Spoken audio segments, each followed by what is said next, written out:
Today we're exploring a first century synagogue here in the region of Galilee. It's an incredible sight. Don't go away, that's next on First Century Foundations.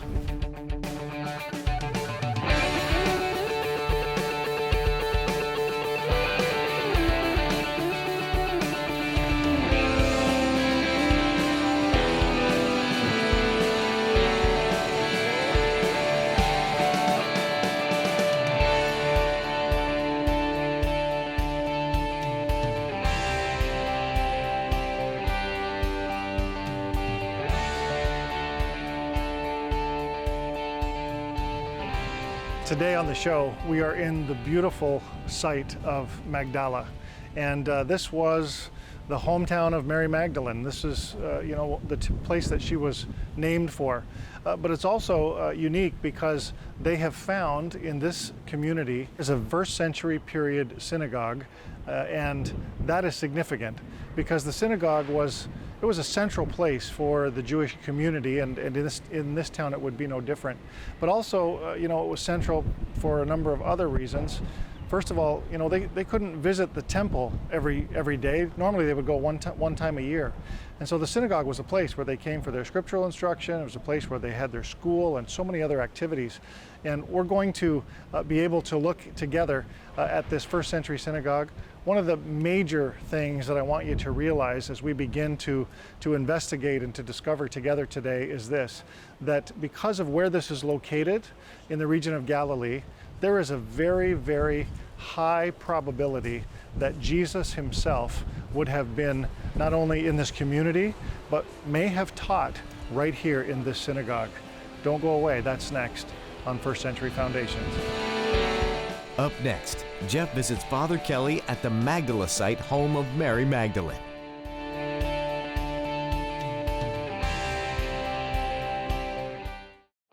First Century Foundations is continuing to bless the land of Israel. And this is all possible because of people like you. With your help, we have been able to support local ministries within Israel who are caring for some of the nation's most needy by providing food and clothing for the poor, and much more.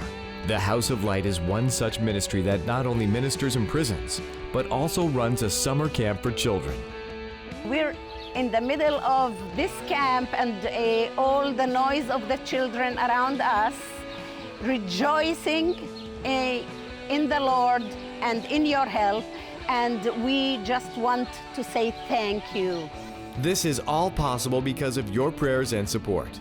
Call or write today and become a monthly partner for just $30 a month or more. And be sure to ask for your free Israel Prayer Watch so you can be up to date on all that is happening with these ministries in the Holy Land. We are waiting to hear from you.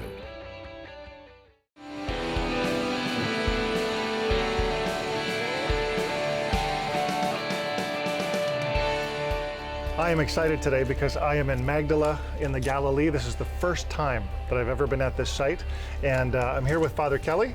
Father Kelly, it's thank a pleasure. you for having Welcome us here. to Magdala. Good to have you. It's great, and we all have all your viewers here as well, Jeff. Yes, with us. Absolutely. So you're going to tell us a little bit about what it is that we're going to be looking at here today, and I'm going to let you talk because you are the expert. I wouldn't say an expert, but I've heard the story told a number of times. You have? I even heard myself telling it a few times. All right, so take us away. So we're actually in a first century town at the foot of Mount Arbel, and we're it's standing here on the path that Jesus would have taken from Nazareth, behind Mount Arbel, Wadi Hammam, up to Capernaum. Right. And that's on the north of the Sea of Galilee. And there you have the main base of Jesus' public life. It's even called the hometown of Jesus, Capernaum. Yes. So Jesus would have walked by here, and it's a long walk from Nazareth to here. Right. And onto Capernaum, Bethsaida. It's usually mapped out today 3 days walking for those who hike it. Okay. Maybe they were tougher and walked a lot more back then and could do it faster, but nevertheless it's a good walk. And this is the first big town that Jesus finds, Magdala. And of all the excavations, we have basically found predominantly first century. Now, first century says something significant about the time of Jesus. Exactly. And the fact that logically, we know that it's never mentioned that Jesus was actually in Magdala, but there's a great case for the fact that he would have not only been by here, but probably been here. Yes, indeed. The gospel stories are filled at the lake. 80% of Jesus' public ministry is here on the northwest corner of the lake. So Exactly. the possibility that Jesus was in here is very hard to argue against. Yeah, no, I agree. I agree. And then if we look at the coins, this coin is from the year 29. The city of Tiberias was 10 years old when this coin was minted, and we found this inside the synagogue. Wow. And then you just think who was alive at the year 29. Well, Jesus was alive at the year 29, and a number of his disciples, all of the people that we read about. Maybe John the Baptist. In the Gospels, maybe John the Baptist. That's incredible. Father Kelly, you were just telling me that this is the only predominantly first century town excavation that's sort of a complete first century town in all of the land here. You're a great learner, Jeff. I like to learn things. That's why we're here. And you also said that the synagogue, which we're gonna spend some time there, but the synagogue is sort of the crown of this dig. But this is the crown jewel. Exactly. You actually compared it to find significant as the Dead Sea Scrolls. Talk to us a little bit about that. Yeah, actually that comes from the relevance of the stone, especially if you see on both sides we have the colonnade of the temple. Okay, yes. And the stone is entirely about the second temple. Wow. And in that sense, it's similar to the Dead Sea Scrolls in the amount of statement from that point in time. Yes. It makes about the temple, and it's actually before temple destruction. So it gives a lot of credibility. Our synagogue, can you imagine a priest saying our synagogue? Our synagogue is closed down by 67, 68. Okay. And basically the entire town, as you were mentioning, a predominantly first century town, is all closed down by 67, 68. The part the Franciscans have over there continues in the different epochs afterwards archaeologically. Okay. And so we can say that this stone was produced before the temple was destroyed. Yes. And that also raises a lot of amazing issues. But it's a great pointer because then when you focus on the menorah, everybody can recognize the menorah here. Yes. There it is. Then you realize that this menorah was sculpted before the temple was destroyed, and that's where the menorah was. So that immediately opens speculation that the artist who did this had direct contact, at least reference to the menorah. People knew what it looked like, right? And then his image would reflect that, and therefore the whole debate about what the menorah looks like is very now influenced by this discovery. Yes. Then we see the decanters, a very important feature. The archaeologists haven't finally decided what they are, as in water, wine, oil. Okay. All could be candidates. But a vessel of some kind. Exactly. And then we have the menorah, and with a tripod base. Yes, okay. Underneath the stem. The one on the Titus Arch in Rome, which previously held the record of being first place. Yes. The oldest menorah, was dedicated in the year 82. And ours is closed down in 67, so it's prior to 67, maybe even as early as the 40s, the archaeologists mention. Yeah. So then maybe 40 years older than the Titus Arch. And second place doesn't win what's the hockey championship you have in Canada? That's the Stanley Cup. Second place doesn't win the Stanley Cup. No, that's true. So that's true. So this one's first place now. This is first place in terms of oldest menorah. Now, if we look underneath, there's a square structure. Okay. Here, and that's considered to be the top surface of the golden altar. Now, on the top here, we have the showbread from the showbread table. And here we have the veil before the Holy of Holies. Yes. And so we're already into very deep stuff in the temple. We have the golden altar, the menorah, the showbread, the veil. What happened to the veil in the Christian narrative? When Jesus was crucified, on Good Friday, torn in two, yes. Because he goes through to the divine presence with the ultimate sacrifice. Yes. Of atonement, right? Into the Holy of Holies. And the letter to the Hebrews. Now, if we come here, you will see the most important part of the stone. The sun is still lighting up the lower part. If you look here, Jeff, you have two arches. And what do you see inside the arches? It looks like a wheel. Two wheels, exactly. 2 wheels. Excellent. And you can see here the hub for the axle. Right. So underneath there are six triangles of stone, and 6 is a very frequent number in the rosette. On many of the objects there are 6. 6 is the 6 days of creation. It's a very important number in the Jewish thinking. So these are flames of fire. That's what the archaeologists tell us.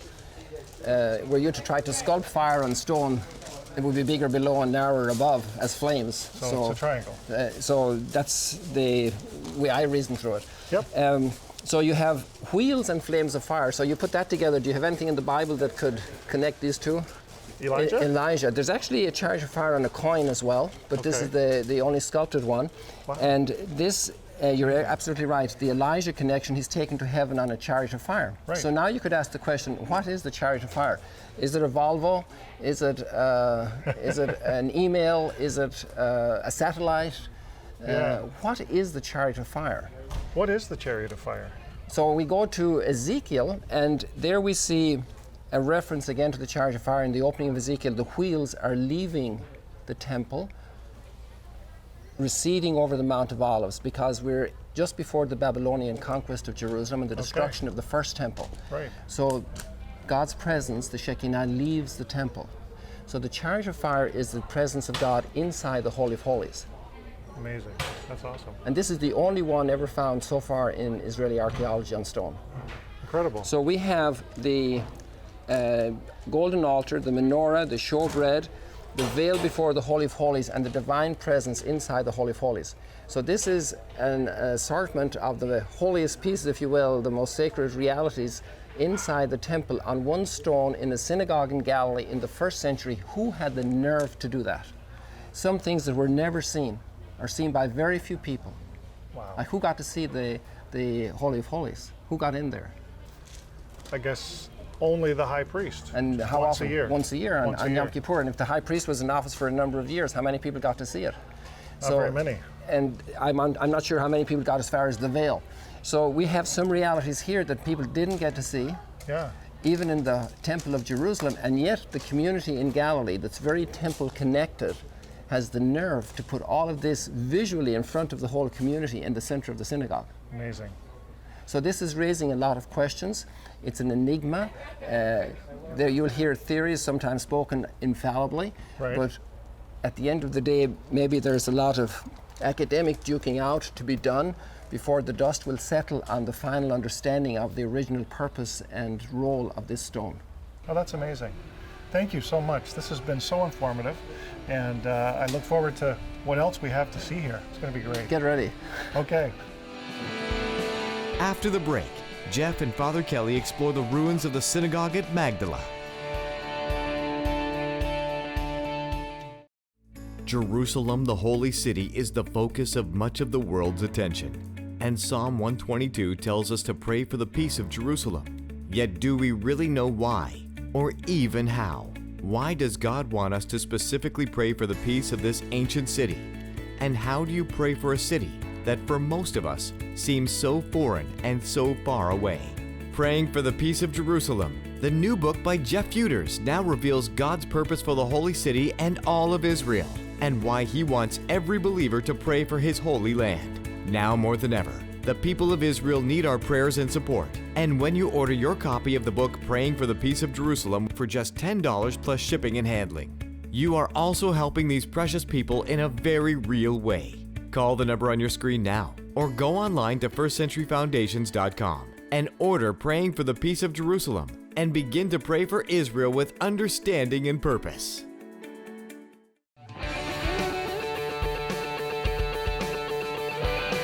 Now, earlier, we were just talking over there over coffee, and you were talking generally about the site, but you said that what we're about to see now, this really is kind of the crown of the archaeological dig here. Exactly, so Jeff. tell us about what it is that we're looking at, and tell our viewers at home. Yes. Well, we're here in pre-temple destruction Magdala. That's a big statement. So the whole town we've been uncovering is closed down 67, 68 in the first chapter, if you will, or beginning of the second chapter of the Jewish rebellion against the Romans, and the Romans come in to suppress it. And after that, this part here doesn't revive. Here we have the crown of the archaeology of the entire first century town, and this is the synagogue. And actually here in front of the synagogue, here on the western side, we have an oblong teaching room, rectangular. And you can see seats over here on the left and also on this corner here. And these are sitting on stubs. We found the stubs in situ, and the seats we added to help the visitor understand the space better. But the seat over here on these stubs, we actually found in situ, in its place. So in situ, that's what that means. It means on site. On the site, They exactly. found it exactly like that. And actually, the dust or dirt between the stone and the stubs there has never been moved since 2,000 years, you know? That's But incredible. even the seat itself hasn't been moved. Wow. Yeah. Now here in the center we can see a teaching spot, or a spot, let's say, of prominence. And I call this the groovy stone, Jeff. The groovy stone. You have these I like two it. cuts on the stone. Right, on the sides. And there are two theories. One is that they might place a chair on top of it, and the other one is that the rabbi is sitting on the other side facing this way, let's say. And it's a place of teaching and instruction, obviously. Maybe they opened out their scrolls and the two spools fit in those two grooves. That makes a lot of sense. Or maybe they had a chair on top of it. And this reminds us of that text in Matthew 23 when Jesus says, listen you to these teachers, they teach you the law of Moses, Right. and they teach you the law, follow what they teach you, but do not behave like they behave. They Right. sit on the chair of Moses. Yeah, in the seat of Moses. Maybe this could be an inference to that type of institution.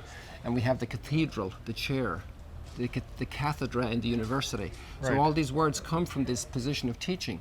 And everybody's actually subject to that principle because, you know, what parent might not have said historically to their kid, I told you not to smoke, kid. What are you doing? So everybody sitting on a directive CEO of a bank or the head coach of a hockey team, Some or seat of authority. they're teaching principles but maybe not following, not living, not Do what giving I an example. do what I say, but not what I do. But it's particularly repugnant when we as religious leaders give poor example after teaching God's will for his people and God's love. Yeah, no, absolutely. That can be very problematic. So let's go and see the synagogue. Okay, great. Well, this is a little overwhelming almost. I am sitting in a first century synagogue. Wow. There are 7 of them, Jeff. There are 7 first century synagogues, Yes. and this is the most beautiful one with the frescoes and the mosaics. Yeah. And obviously unique because of the Magdala Stone. We have this replica here at the moment. And then it's also the first synagogue ever excavated in the area of Galilee, Yes. recorded in the Gospels where Jesus ministered. Let's go back 2,000 years ago, Jeff. Okay. And people are sitting around here, and you look around, you say, I didn't see this guy here for a while, but of course he's here because Jesus is going to be showing up in a short time, and we're in here, we're waiting for him. And Right. Jesus comes into the synagogue. And you remember when he was in the synagogue in Nazareth and he opened the scroll and he read from Isaiah, and it says that everybody was glued. Yeah. They all were focused on him, and he began to teach them. He began to explain the meaning of these scriptures. Right. And imagine sitting down here with Jesus, and just like we are, our eyes connect. I look over to this gentleman here and our eyes connect. It's a very interesting moment of pondering. And when your friends are going to come with you back to visit in the Holy Land, there are going to be so many moments in different places, and maybe here, when a word of Jesus will touch their heart, That's right. just like it did 2,000 years ago when he walked in and sat down here and he was speaking with them in a very humble way, in a very cordial way, in a very truthful way, in a way of salvation that was giving them a word to heal them, to enlighten their mind, to strengthen their will, to inflame their heart. Yeah. So you Wow. have this beautiful connection with Jesus right here as a rabbi walking through Galilee from synagogue to synagogue. And we see that same system St. Paul carried on. He went to look for the synagogues first in all of his walks right. through Asia Minor, through the eastern side of the Mediterranean, onto Rome. He always went to the synagogues first. So this is the normal pattern. This is a gathering place where people met for the city business, the town business. There were even floggings done by decision made in the synagogue. So the regular town life, the town court, the city hall, all this type of activity was located. And then when a visiting rabbi of stature would come through, this would be definitely an appointment place. Yeah. Now I want you to think about the second generation in here, Jeff. we're dealing with two generations, basically. We're dealing with the first generation, up to 30, let's say. That's Jesus' lifetime from a Christian angle right now, looking at our history. Right. And from Pentecost until just before temple destruction. Yeah. I want you to focus on this second generation. Who's in here? Who's using the synagogue in this second generation? Well, it's clearly a synagogue, so it's a Jewish community, right? Yes. But Jesus did 80% of his ministry on the northwest corner of the Sea of Galilee. There are disciples here. That there are believers. Yeah. Exactly. Followers Now, of Jesus. some scholars will say more or less, we leave that to them. But the fact is, if they're in here, they're not divided into Methodist, Lutheran, Anglican, That's true. Episcopalian, Pentecostal, Evangelical, Orthodox. We keep going. Thousands and thousands of divisions today. There's still one family of Jesus' followers. And they're not alienated from the Jewish community because most of them are Jews. Mm-hmm. So this synagogue really works like an icon of our commonality, Wow. that we belong together. And it's time now to look each other in the face and to recognize what we share. For too long we have been focusing on what you don't believe about what I believe. And Thank if you. we can understand each other as Christians, then we can better dialogue with the Jewish people. If we Jewish and Christian can work better together, then there's a good chance that the monotheisms can understand each other better. If we can't do it, how can we expect the others to do it? Right. And No, then that's if the monotheisms cannot speak together and work together in goodwill, how can we expect the rest of the world to work together that don't have and share the same faith in the one creator, provident God of us all? Amen. So there's a great message here, then a great openness, a great will to also to go back to that moment of creation where we are all brothers and sisters as well. And this was the major teaching of the Jewish people in the Shabbat, as well as an emphasis about creation, the gifts of creation that we all share. Yeah. And Incredible. we can crown that as Christians then, Jesus as Messiah, as risen from the dead, redeeming us, the new creation. Yeah. Those are the common things. Those are the things we all believe. Mm-hmm. And they are what tie us together. And man, and to talk about that here, this is amazing.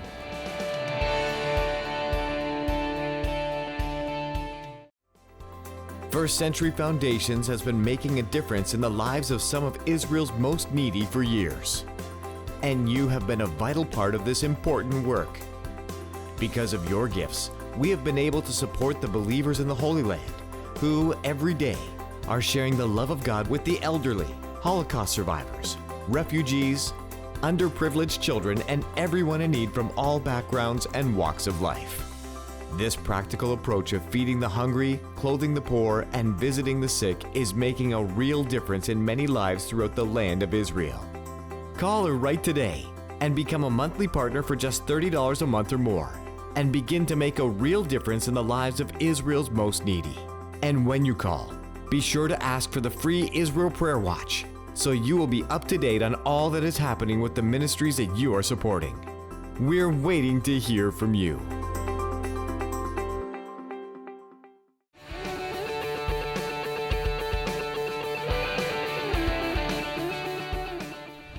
What an incredible show that we had together today. I loved listening to Father Kelly talk to us about the synagogue in particular. And you know, there's all kinds of references in the Gospels about Jesus and his activities in the synagogue. And I want to point out a couple of them for us today before we sort of wrap this up.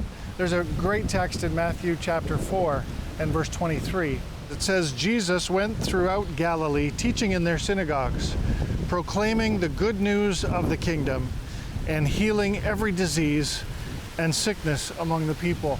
So what was Jesus doing? He was going and he was teaching, he was proclaiming the good news of the kingdom, and the Bible says he was healing their sicknesses and their diseases. Where was he doing it? He was doing it throughout the region of the Galilee. And it also says specifically that the teaching part, he was teaching in their synagogues. You know, when Father Kelly and I were sitting here at the synagogue here at Magdala, he talked about, you know, the possibility of actually looking across that area there in the main part of the synagogue and maybe, just maybe, locking eyes with Jesus.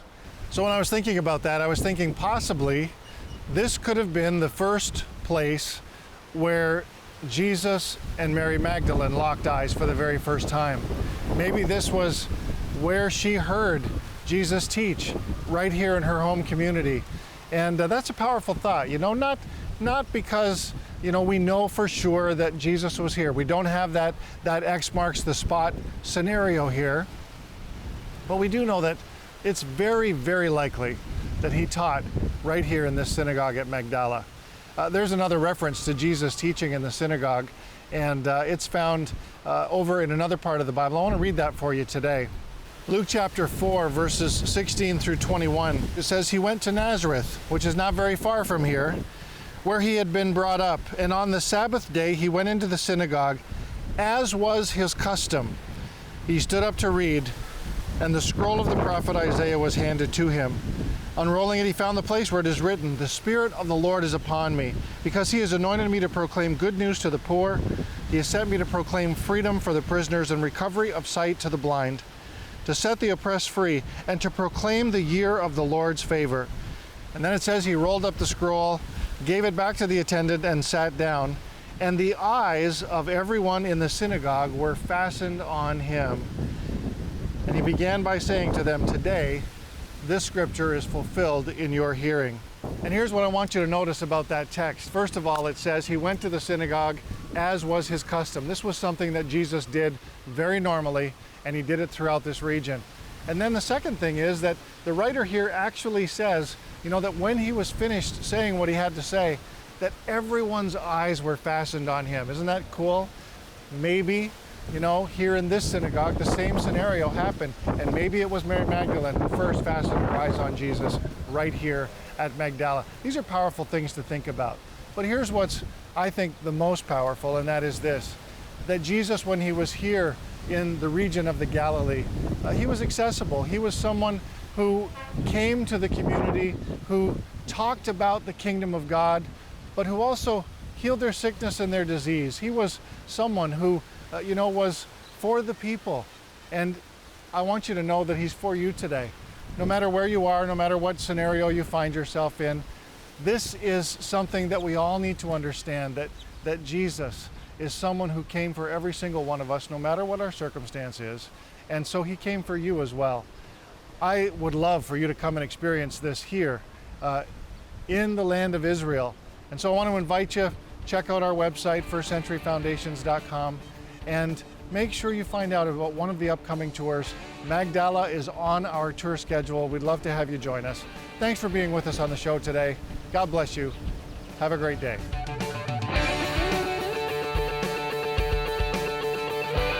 Thank you for watching. To learn more about this program and the ministries in Israel that we help, or to receive the Israel Prayer Watch, call the number on the screen or visit us online at firstcenturyfoundations.com. And to keep up to date on all that we're doing, you can follow us on Facebook and Instagram. Join Jeff Futers again in Israel next week on First Century Foundations.